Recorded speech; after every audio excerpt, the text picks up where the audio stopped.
the Age of Fission radio show with your host, Lonnie Clark. We stand together and accept that we now live in a world transformed by Fukushima. From 8 a.m. to 9 a.m. Pacific Standard Time here on UCY.TV radio. We relentlessly engage every ear that listens. We expose and confront the complete lack of accountability for the nuclear industry. Consider social engineering programs who view our bodies, minds, and souls as assets on a balance sheet. We discuss vital current issues, interview activists, and engage our audience in an effort to allow all voices to be heard. The Age of Vision radio show creates a venue that all will choose. We encourage our listeners to reclaim their power and their courage to take action and save our planet from the ravages of greed and indifference. Our actions matter. Every voice matters. We remind our listeners that happiness is resistance.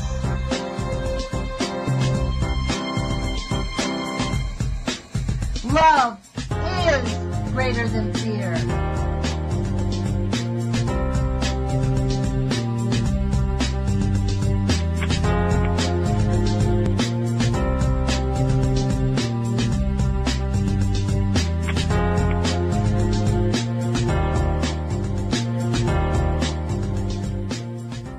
Good morning, UCY.TV radio listeners. This is Lonnie Clark with the Age of Fission radio show.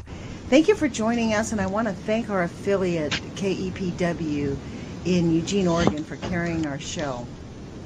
Today I'm pretty excited. We're doing a pre-recorded interview. It's December 23rd, 2017, with Dr. Sircus, Mark Sircus, who Jerome interviewed a few weeks ago. I was super excited to hear the interview, and I spoke with him yesterday, and he offered to do the interview today, so here we are. Thank you, Dr. Sircus, for joining us. Oh, thanks for having me. Yeah.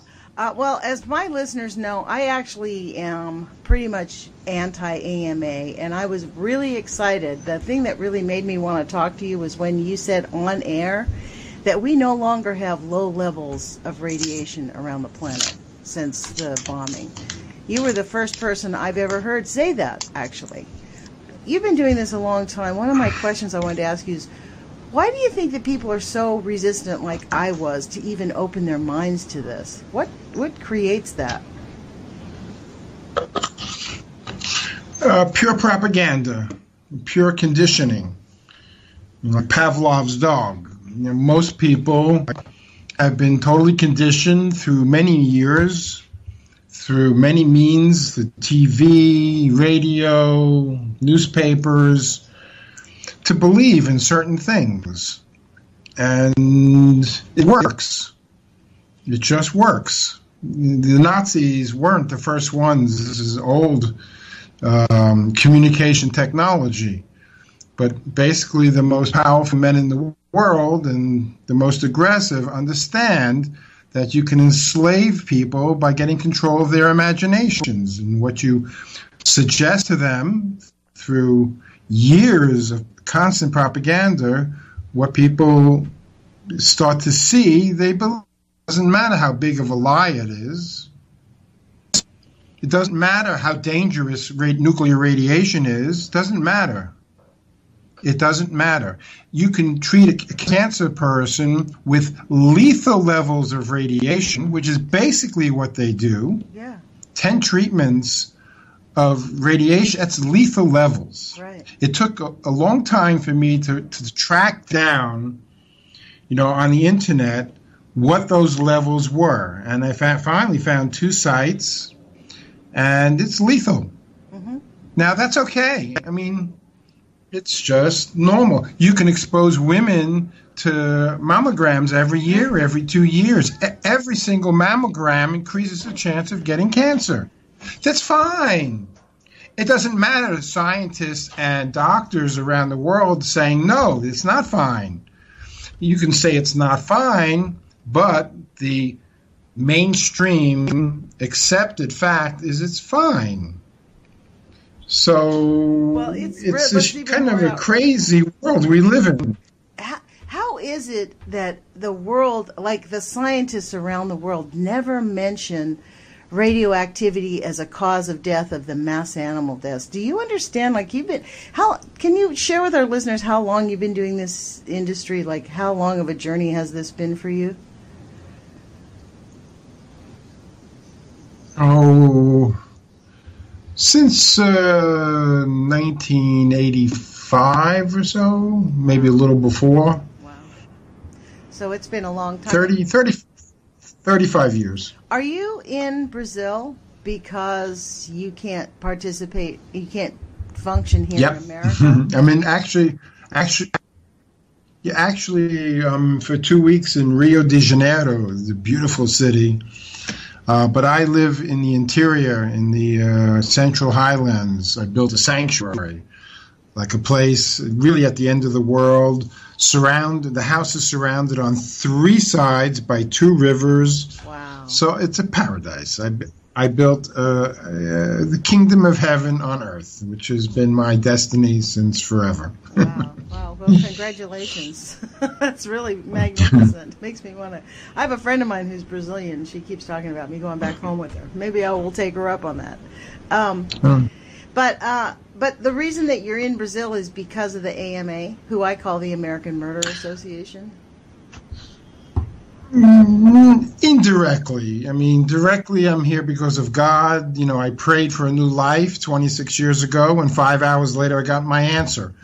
But for sure, if I would have stayed, I could not have done the work I've done without getting myself killed in the United States. So, you know, I've been down here 26 years. I haven't been back to the States in 22 years. And that's the way it's going to stay for sure for the rest of this lifetime. And I love Brazil. I have 6 Brazilian kids.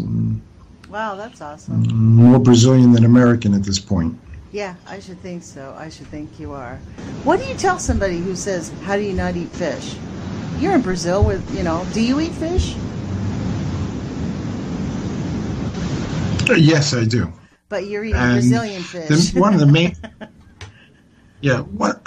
main reasons to not eat fish, well, from the Northern Pacific, of course, you got all the increased radiation from Fukushima. It's already polluted the North Pacific. But you talk about radiation, it's not really fair to isolate it.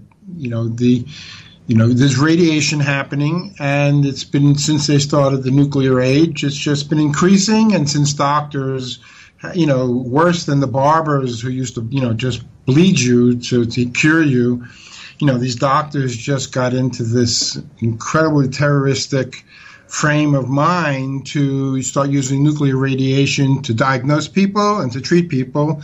So actually exposure is highest from the doctors and hospitals than it is from the environment. Wow. But you add, mercury, for instance. Right. Mercury, heavy metals, not radioactive, but we have been putting out megatonnage every day since the beginning of the coal age. When you burn coal, the problem with burning coal is not so much the CO2. That's not a problem at all, actually. And you can turn that CO2 into bicarbonate if they just wanted to do something, fancy. But the main problem with coal and living anywhere near a coal plant, electrical, is the mercury it's pouring out into the air. I mean, I guess the United States is 20 tons of mercury a year. I mean, all over the world, it's like 3,000, 4,000 tons, and one drop will pollute a lake. Wow. So mercury is a big problem. Before that, and still is, lead. Of course, we used to have lead gasoline, but there's been a lot of lead into the environment. So we have lots of heavy metals, and then you're blasting people with kids with vaccines, has lots of mercury. Well, some of them have mercury, but lots of aluminum and a lot of other garbage. And, of course, the pesticides and the herbicides and the fungal side. We're just surrounded by poison, and it's not just radiation, though radiation is, again, it's a big problem, especially if you believe in doctors. And doctors believe in hurting you.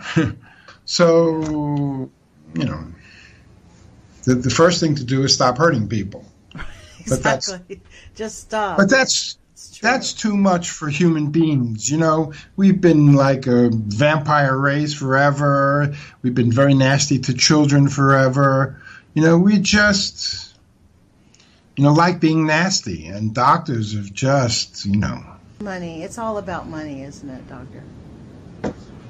Money, power. Yeah. They look at us. Greed. They really do look at us. I say this in my intro. They look at us as assets on a balance sheet, don't they?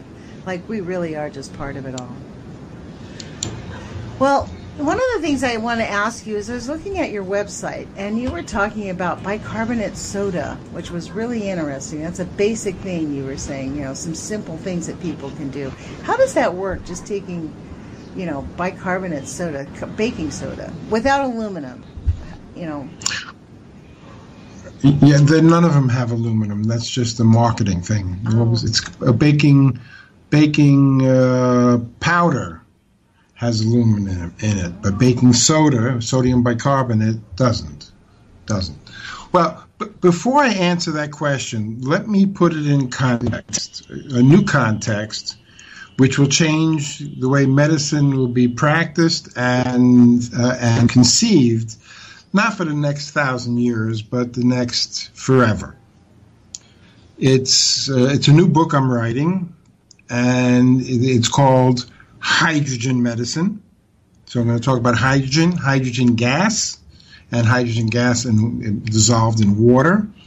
And the subtitle of the book is Combining Oxygen with Hydrogen and CO2, carbon dioxide. So I'm going to back into what I was just said with the carbon dioxide. Okay. Which is the answer to your question. It's one of the three primary gases: oxygen, hydrogen, and carbon dioxide. When we exercise, one of the reasons exercise is so wonderful is because we create a lot of carbon dioxide. It's a very healthy gas. The more carbon dioxide we have or generate, the healthier we are. It's just why? Because the more carbon dioxide you have or retain in your blood, the more oxygen your cells get. Because carbon dioxide and oxygen are very related gases, very related. We breathe not because we need more oxygen, it's because we need to get rid of some carbon dioxide. Carbon dioxide stimulates the breath. So, that's interesting.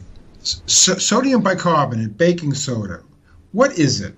When you drink it and it hits the stomach acid. The same thing happens if you put squeeze a lemon into a glass of sodium bicarbonate. Same thing, in the stomach or in the glass. The acids turn bicarbonate into CO2. So if you're watching the glass, you'll see the bubbles. Or if you drink sodium bicarbonate just with water, if it's really working, you're going to belch. Because the acid, if you have good stomach acid, it's going to interact with the bicarbonate and turn it into CO2, and then you belch. But that CO2 gets driven into the blood, directly into the blood, in the form, CO2 in the form of bicarbonate. And in the blood, bicarbonate and CO2 are the same thing. They change into each other at the speed of light. They're like sisters. They're two forms of the same thing. Okay, just now one big thing. Normally, as I say, we breathe to get rid of CO2. We breathe faster when we're exercising, obviously. But what happens when you're sitting on your butt in front of a computer or TV all day and you don't exercise and you're breathing fast? You should be breathing fast because there's a lot of CO2. But in this case, you're just breathing fast for many reasons. What's happening is you're getting rid of CO2. Oh, okay. You're not exercising. You're not making more, but you're breathing instead of 10 or 12 breaths a minute, you're breathing at 20 or 22, double. That's how you get cancer, because you're driving down the CO2. You're getting rid of the CO2 that you don't even have. You're not making a lot. And when you get rid of the CO2, what happens? The blood pressure goes up because the blood vessels contract. And the oxygen dissociation curve, it's called, oxygen jumping on or off red blood cells, is diminished. So CO2 is very important. So there's two ways of increasing CO2. There's actually more, but two basic ways. One is use the cheapest medicine in the world, which is sodium bicarbonate, baking soda. You can buy it by the pound for very little. And you load up, you can instantly increase CO2, which instantly dilates the blood vessels, which instantly changes the oxidative curve. And so instantly, basically, you get more oxygen. Okay, so that's the whole sodium bicarbonate, baking soda, breathing slowly. You're talking just regular baking soda that you buy in the store, the Arm & Hammer baking soda. Yeah, regular baking soda. Wow. Now, if a person was to start taking that, do you take it, like, how much do you take and how often and when? Well, depends what you're using it for. If you want to treat your cancer with it, again, because you want in cancer or any medical treatment, you want to increase hydrogen, oxygen, and CO2. So here we're talking about just CO2. And so if you wanted to treat your cancer, you take enough bicarbonate to get your urinary pH up to 8. If you're not dying of cancer, but you want to use it, you could talk about 3 half teaspoons a day, 3 or 4 quarter teaspoons. Throughout it depends. The day, just spread it out. So a normal person, like as part of your, do you take it as a normal part of your daily nutritional routine? When I'm being good to myself, yes. Huh. Wow. Okay. Well, I think I'm going to add that. And I use this. It's a device called the Fravrov breathing device. Comes from Russia. It was sold for a while. It's called the Breath Slim in the United States. You can still buy it. $50. It's this little thing you hold in your hand. There's a little bit of water in it. It has a tube. You breathe in through your nose and you breathe out through this tube. The air goes down into this little machine you're holding in your hand, and it's got water, and you blow bubbles. What that does is puts a resistance on the out-breath, slowing your breathing down. So I would never use bicarbonate for a long period of time without paying attention to the breathing and the cause of so much acid in the body and low oxygen conditions. And so it's part of my whole approach to medicine. You have to be intelligent and you have to really cover the bases, the basic bases. And there's nothing to anybody who's listening to this, there's nothing more important than your next breath. Because if you don't take it, you're dead. Gives you a little bit of importance of how the breath is important. So how you breathe, how you take the next breath, almost everything in terms of health. So whatever you're doing when you're trying to treat cancer or heal yourself from any disease, is you need to deal with the most fundamental thing. Bicarbonate gives you instant control. But the breath and slowing down and paying attention to that next breath that's going to keep you alive is a very helpful thing to do. But let's get it back away from carbon dioxide and breathing and sodium bicarbonate and swing back to hydrogen. Okay. And then we'll talk about oxygen at the same time. But hydrogen it's like a huge wave coming in. And there are a lot of people actually surfing this wave already. It's, in terms of the regular world, it's only being looked at for like 10 years, since 2007. There's been hundreds and hundreds of publications in scientific journals about it in these last 10 years. And it's mostly coming from Japan and China, but there's some research is now being done in the United States.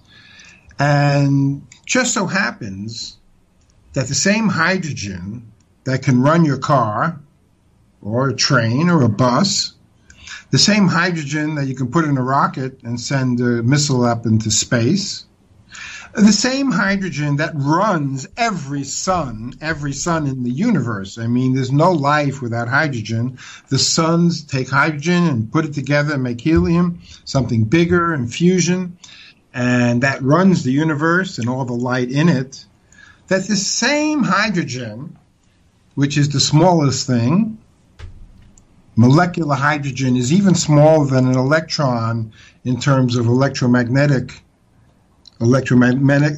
because it's balanced. It has a very small charge, so it's very small.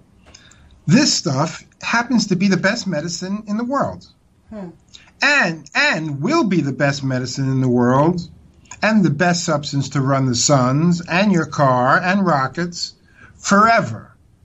The universe is not going to create something smaller unless you get to the quantum level. Hydrogen is the stuff that if you're dying and you're on your deathbed and you got one more day to live, if you're lucky enough that somebody is paying attention and gets you a hydrogen oxygen inhaler, a machine that just you put on your nose like you put in an oxygen concentrator, and you just breathe it all night long or all day, whatever. If you're dying, you plug it in and you don't take it off until the person's walking around again.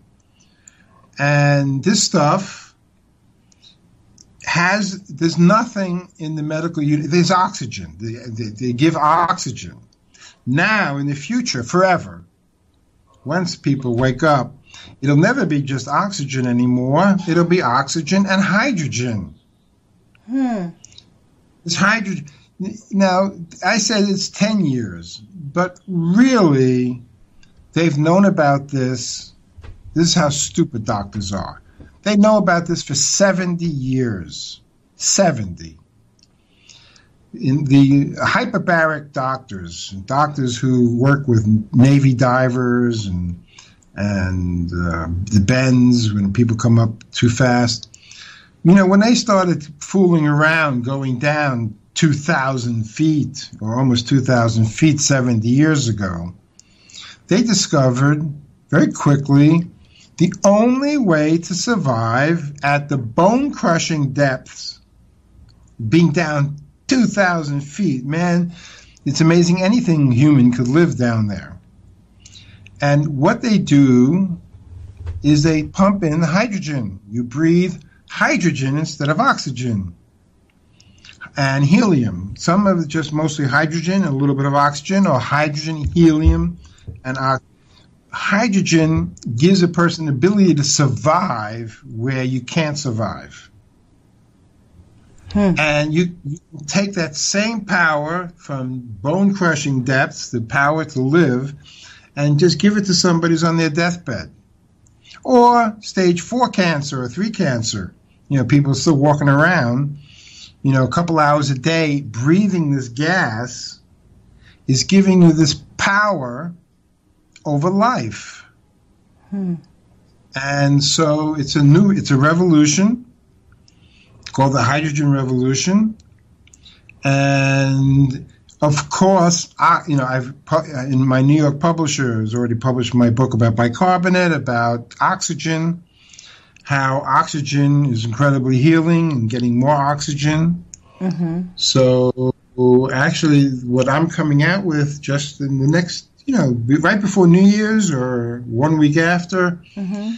is a consumer site showing all the different hydrogen inhalers, the different equipment that's available out there, and especially these ones designed to give hydrogen and oxygen at the same time. So, that's awesome. Well, I thank you. Thank you for sharing this information. Now, this speaks to this whole thing about people having the ability to control their health, because I know so many people who, as soon as they get sick, they default to, I have to see a doctor, right? You have to go to see a doctor. And I even what I tell people? I tell people, go to your gas station. You're better off talking to the gas station attendant than your doctor. They know what they're doing. They know where the gas goes, the water, the oil. They know, basically, they're not idiots. But doctors, there's some brilliant doctors, but your regular hypnotized mainstream doctor, he doesn't know the most basic things about health and medicine. That's true. People are either open and searching and wanting to know, or they're not. Mm-hmm. And they just reject everything. They just don't want to look. They want to listen. Mm-hmm. It's like talking to somebody who doesn't listen is a total waste of time. Yeah. It's a total waste of time. So most of us learn that eventually, though most people don't listen. So it's a lonely life because people are really bad listeners. But your specific question, when it comes to somebody's life and their health, this operates very strongly. People either they're just like robots, and or they something has opened their minds, or they're very open because they've always lived a lifestyle of truth and study and doing healthy things. But it's a confusing world because everybody has their opinion. There's the mainstream opinion with the propaganda and billions of dollars behind that. But you said it's a full assault. People are really getting cut down. The whole medical system is adding to it, adding tremendously to it. Not even tremendous. They're probably the biggest, down factor. Just from properly prescribed pharmaceuticals. Right. You're talking over 100,000 deaths in America a year for properly described. Forget about medical mistakes. That's right. So I read that's a lot of people. There's a book I read called Death by Medicine. Opened my eyes. Yeah, exactly. It was really it stunned me, but it's true. More than 1 million people get killed at the hands of doctors doing what they're supposed to be doing every year. Already open. Yeah, you want to be an evangelist, that type of life. Some people are into that. Come, be born again, and blah, blah, blah. But yeah, I'm stunned by that. So, So I'd like to talk to you a little bit more about your website, because I would encourage people to go to your website, which is Dr.Sircus, SIRCUS.com. Because your website is pretty interesting. You have medical articles that you've written on magnesium, bicarbonate soda. You have a whole section about cancer and diabetes. Why don't you speak a little bit about diabetes? Because this is one of the things that will affect a lot of people, and they think it's just something that happens, and once you get it, you can't reverse the effects of diabetes. Diabetes is one of those completely reversible things, isn't it? Am I incorrect on that? That's a big lie. Big one. Big one. If you listen to your doctor, then it's absolutely true. if you follow Western medical advice on diabetes, it's an incurable disease, and you will never cure it. That is true. But that's only if you listen to your doctor. If you don't listen to him and you listen to other things, sure. And the earlier you catch it, the earlier you catch the problem, the easier it is to treat. Mm-hmm. Just like everything else, isn't it? Just so happens, it's the pancreas that creates a lot of bicarbonate for the body. It's one of its main jobs is creation of bicarbonate. And meaning that an acid condition, one of the first things it starts destroying is the pancreas and the cells that make the insulin and the bicarbonate. So diabetes is the two main, well, there's a few main things. One is acidic conditions, which create low oxygen conditions, low CO2 conditions. One of the first places get hit is the pancreas. The second thing is that almost everybody is suffering from magnesium deficiency. Magnesium is super essential for control of sugar, transport of oxygen, oxygen getting into the cells, poisons getting out of the cells, and on and on and on and on and on. So it's almost impossible to be deficient in oxygen, deficient in magnesium, and not get diabetes or metabolic syndrome. That's why so many people have it. One problem or another. It's a basic, it is focused on the pancreas, but all the systems start going down. It's diabetes is a systemic disease. So it's affecting everything, all the organs, the blood, the sugar. Can you address this one issue? Because I get a lot of pushback about this issue about the fish. People are, really mind-boggling dense about eating fish from the Pacific. How can you just take a minute to explain why the fish in the ocean is something that we in the Northern Ocean, the Pacific Ocean, why we ought to not be? It's not just the mercury, the radioactivity; it's the whole thing combined. Am I correct on that? Yeah, and it's not in terms of mercury, the Atlantic also. It's just the tuna fish. The bigger fish concentrate, it goes up the food chain. So when you get to the big fish, it's saturated with mercury. And in the Pacific, more with the radiation, of course. And also depends on where you are in the Atlantic. In Europe, there's lots of radiation, different places in the water. But yeah, fish is kind of a big thing. And what they tell me is, don't we need the fish? We need fish oils for our body. How can people get what they get out of fish in an alternative, in somewhere else? Because that's one of the big pushbacks, is we need that fish. We have to have fish oil. Well, do what I do. You grow your own fish. I have a fish farm. Oh, that's an idea. Just put aquaponics, meaning fish and vegetables in a closed system. In other words, don't just grow a garden outside exposed to the air. Put it inside of a greenhouse and maintain it year-round. Yeah, but you can't escape the air, so forget it. I really appreciate your time. Thank you for joining us. Thank you so much. And I would encourage anybody who is interested in speaking with you to go to your website and make contact with you, and definitely purchase his books and learn about these concepts of self-healing. Thank you, Dr. Sircus, for joining us. Well, thanks for having me, Lonnie. Okay, well, you take care. Have a good day. You too. Put your courage feet on, you Bye-bye. guys. Bye-bye. So Dr. Sircus had to end the interview about halfway through our show. So in order to fill up the rest of the show, rather than me just get back on the air and talking, I went through my archives and I dug up through an interview that I did with Dr. Chris Busby on 1/4/2017.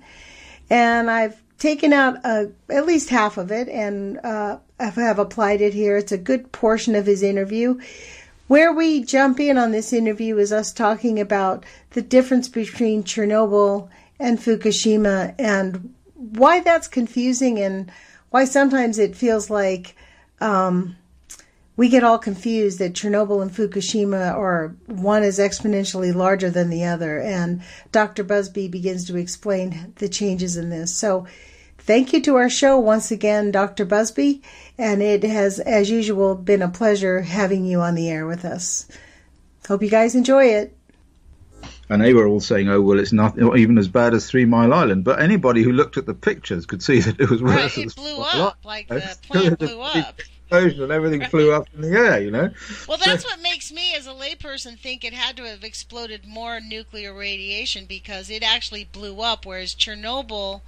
No, you didn't see a picture. I mean, there were no cameras focused on Chernobyl when it blew up. I mean, that was something else. You see the Chernobyl afterwards. I mean, it's like there's nothing there, you know. Right. It's just like sort of like a hollow with sort of black smoking bits underneath it.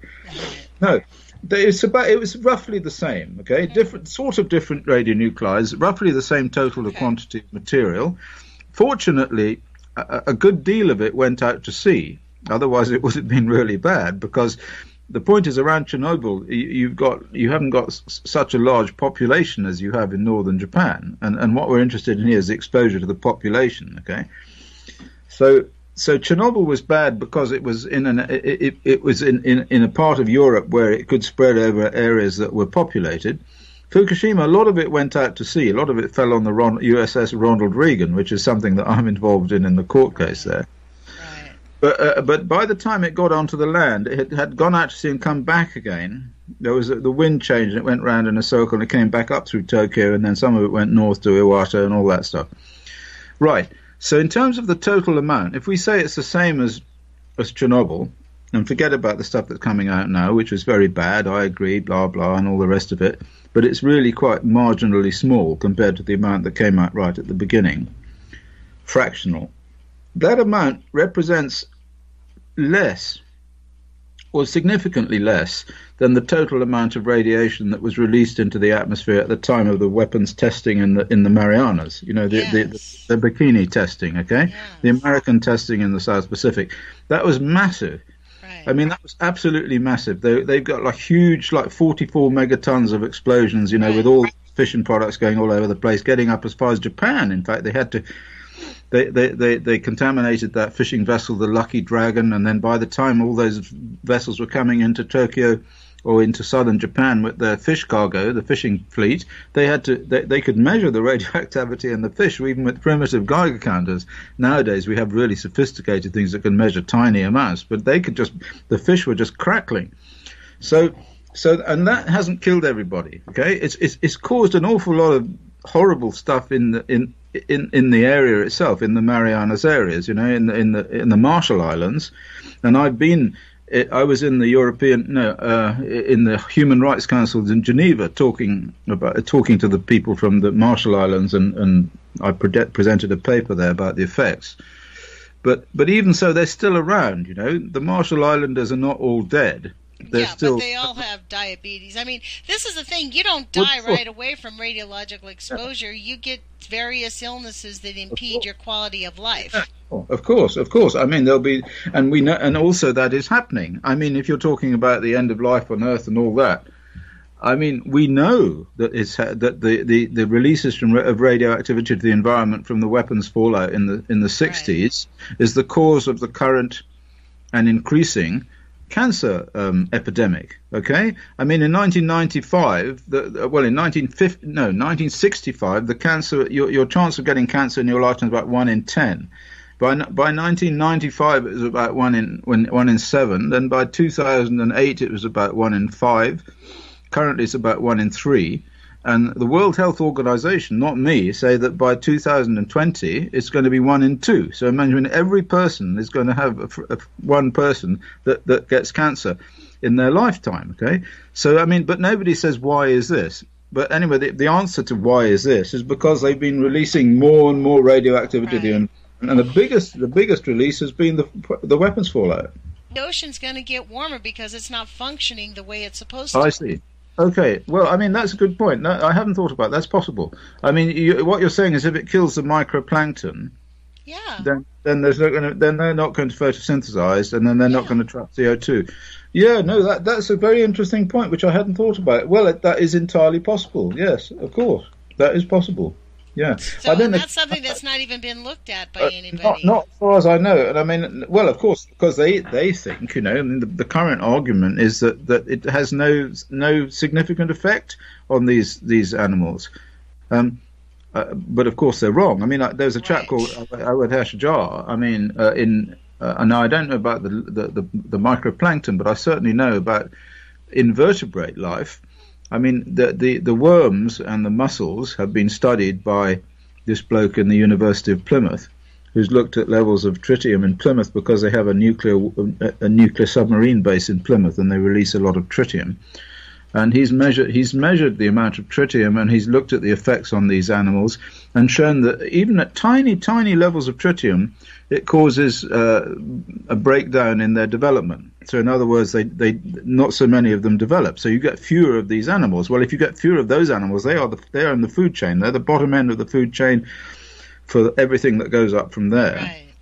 And so that will have, and the amount of tritium that they produce from these nuclear reactors, one's near the sea, but all of them really, and also from nuclear reactors on vessels.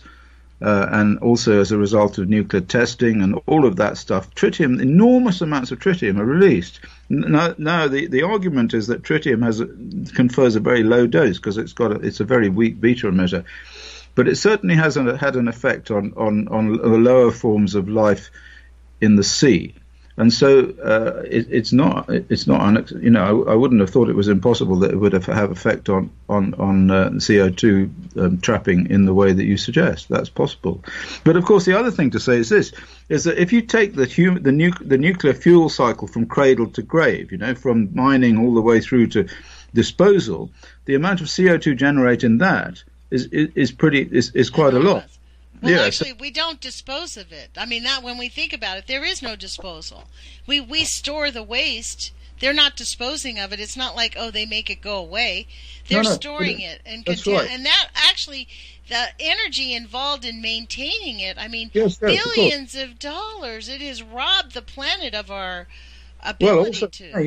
You have to burn a lot of fuel, diesel, to keep it cool. You have, to drive it here to there, to drill big repositories in the ground and stick it down there and all this stuff. I mean, that's not energy that's produced by nuclear. That's energy that's produced by burning diesel. So the International Energy Agency in Paris did a study some time ago, in 2005, thereabouts, I don't know, but anyway, long time ago, which calculated the amount of CO2 that would be saved. And they came to the conclusion that it wouldn't be any, because in fact the amount of CO2 involved in using fossil fuel in order to run the whole fuel cycle right the way from mining through to disposal would be considerable. Right. Let me ask you this, since you bring up tritium, because here in the States there's this report that New York City Indian Point nuclear power plant is leaking tritium into the Hudson Bay 65,000% higher than is allowable by the Nuclear Regulatory Agency. Does that present, like you mentioned that it's a low level, does that present any type of a particular health effect on any of those people in New York drinking from that drinking water? Because the Hudson Bay provides drinking water to New York City. Well, if it's in the drinking water, then it creates a hazard, and anyone living on the coast where there are significant levels of tritium in the water is going to be affected by the vapor coming off the sea. And what does tritium do to the human body? I mean, what does that do to us? Well, it's just the same as all internal radiation. It destroys it damages the DNA, causes mutations, and as a result of that, you get cancer. Or your children die. I mean, just as the just as the invertebrate children die, in the studies by Jar, actual human children die as they develop. Because, as you know, I mean, in the womb, when the child starts to develop in the womb, it is an invertebrate almost right at the beginning. Right. It goes right through all of these developmental stages that evolution has laid down.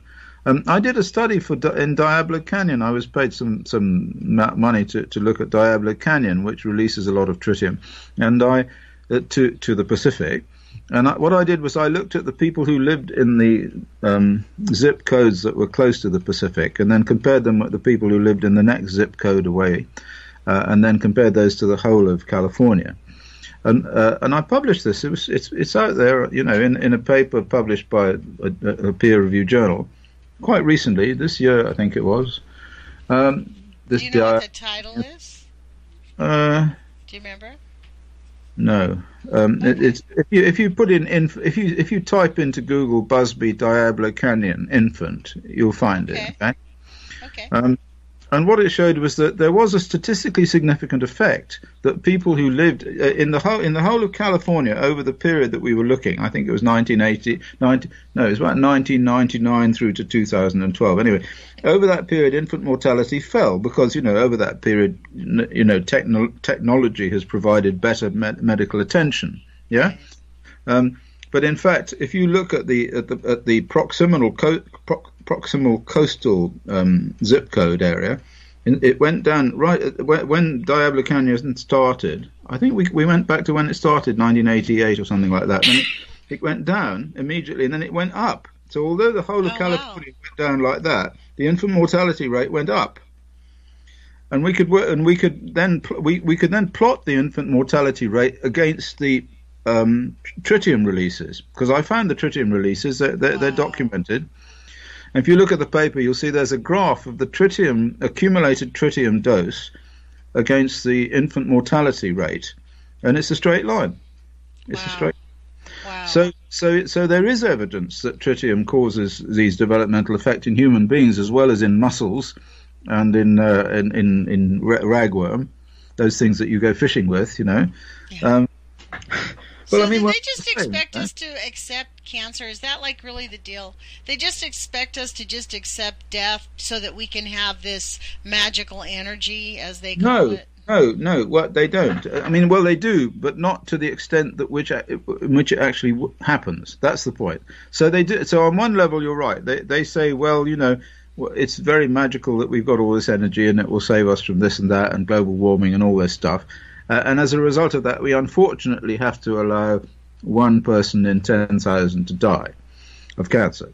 But the problem is they're wrong. It's not one person in 10,000. It's like much more than that, Right. And so that's and also they don't mention infant mortality at all. So there are a number of issues or genetic mutations, or right. Yeah. That's pretty serious. That's an impact on their lives, Yeah. I know. Well, anyway, the point is it's all getting worse. Okay. This is the baseline here is that I think, or at least my position is, as a result of 25 years of work, that it's quite clear that we are poisoning the entire planet, and this has been happening since about 1945. And the result of that is that we've got increases in infertility, we've got increases in genetic damage that's resulting in congenital malformations in children, in lots more abortions because they pick up these congenital diseases earlier on by ultrasound and by amniocentesis and so on.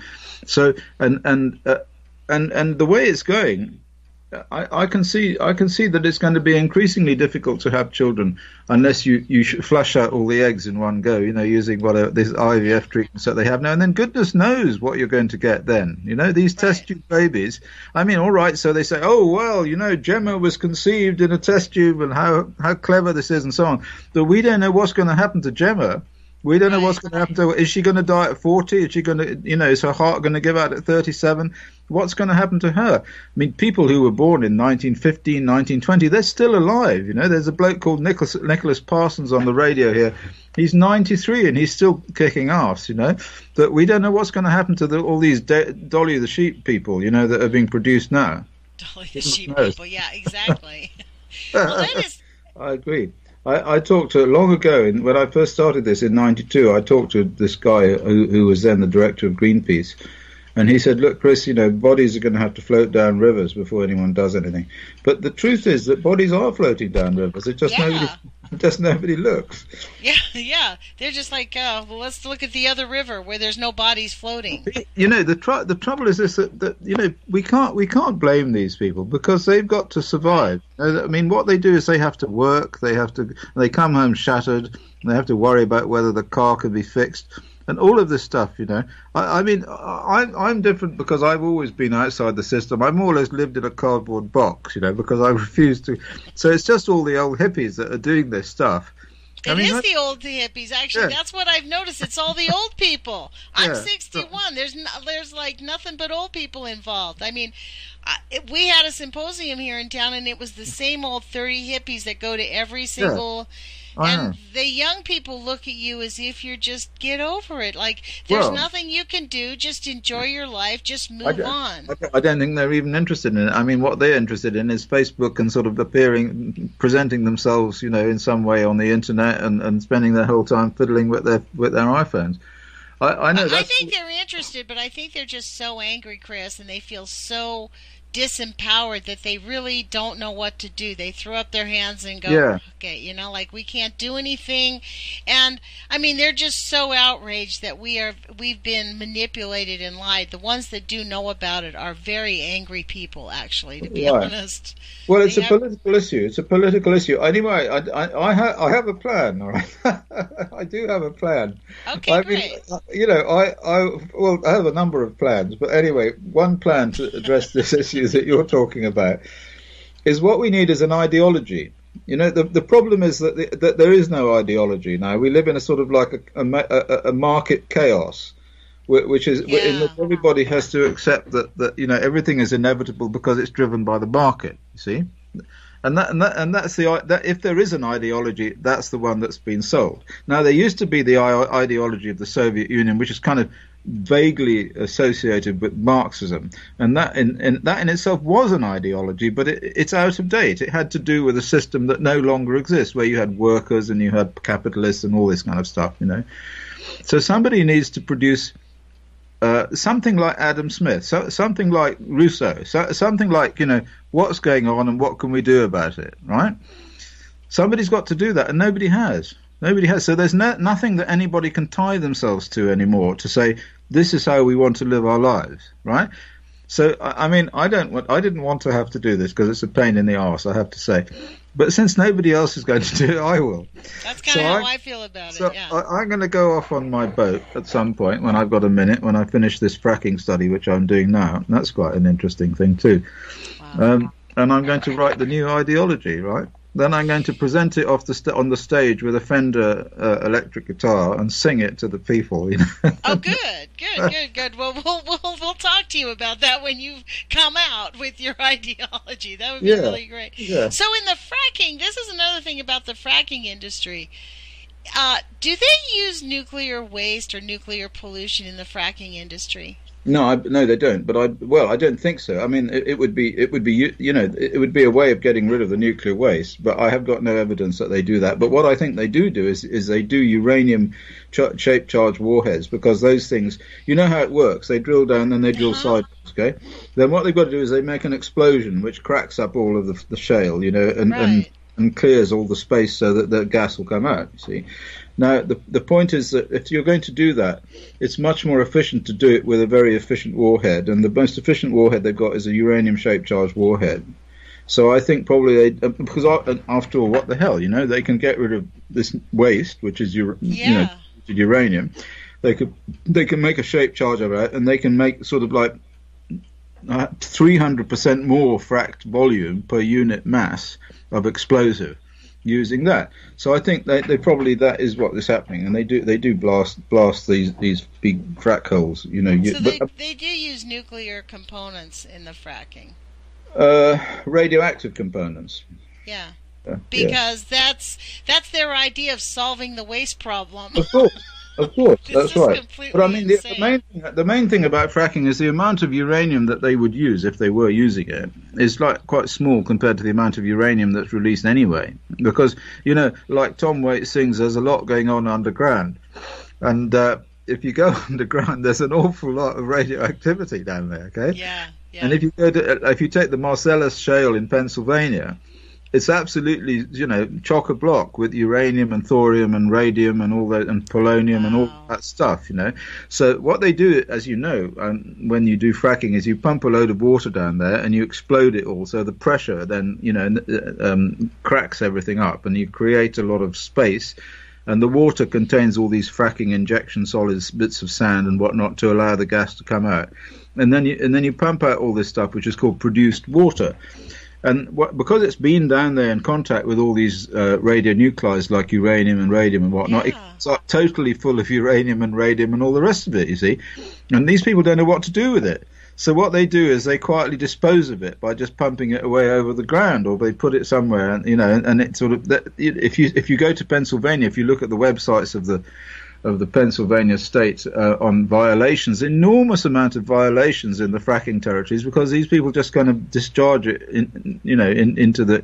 onto the ground, and then it gets into the watercourses, and it affects the water supply that people drink. So then, of course, all the babies die. See, just like I was saying to you about the tritium.